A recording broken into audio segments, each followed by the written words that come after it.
Shoutout po muna kila Franz Robert Feliciano, kay Zia, Yana, Mia at Zoe. Shoutout din kila Eduardo Monsales, Paul Ryan Collis, and Rodelio Aranja.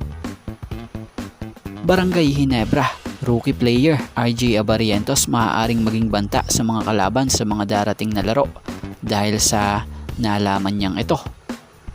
At Magnolia Import Ricardo Ratcliffe, dalawang team agad ang pinabagsak sa tune-up game. So yan nga ang ating mga tatalakayin. Mukhang maganda ang nakuhang kumpiyansa ngayon ng team ng Magnolia bago ang simula ng PBA Commissioner's Cup dahil sa dalawang teams nga agad sa PBA ang tinalo nila sa tune-up game na naganap. Una nga ay kontra Blackwater, pangalawa tinalo naman nila ang kilala na nagpapalakas ring team ngayon dito sa PBA na Converge Fiber Xers, na kung sa naging laro nga kinabiliban ang pinakitang performance ng import ng Magnolia na American South Korean na si Ricardo Ratcliffe. Batay sa report, naging big factor talaga si Ratcliffe sa tune-up game na to para makuha ang panalo dito kontra Converge sa final score na 107-100.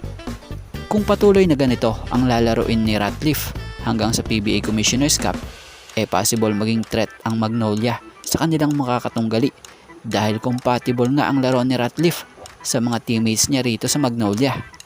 Pero syempre, di naman tayo masusurpresa kung malakas maglaro itong si Ratcliffe dahil minsan na rin naman niyang pinamalas dito sa PBA ang kanyang lakas at husay at talino sa paglalaro panahong pangalan pa ng Magnolia Star Hotshot. At about dito sa isang rookie player ng Barangay Ginebra na si RJ Abarientos, possible maging banta rin ito or threat sa mga darating na laro ng Barangay Ginebra kontra sa kanilang mga kalaban dahil sa natutunan ni RJ matapos ang pagkasawing naranasan nila sa kakatapos lang na finals. Marami pang dapat i-improve. Ayan ang isa noon sa sinabi ni RJ Abarientos matapos ang finals. So nakakabilib yung mindset niya. Alam niya kailangan niya gawin at laging positibo at marunong tumanggap ng pagkatalo. Sa totoo lang, kung mapapansin nyo kung paano siya maglaro, yung kahit crucial, wala siyang kaba tumira ng mga big shots. Ganyan din si Mark Agiwa nga noon, yung walang takot, basta libre, talaga namang tumitira.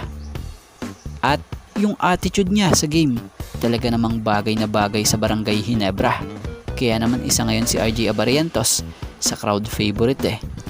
Rookie pa lang yan, lalo na siguro pag mga ilang taon pa. So yan, sa ngayon ito nga lang po muna ang ating sports pasada, and thank you for watching guys, and God bless everyone.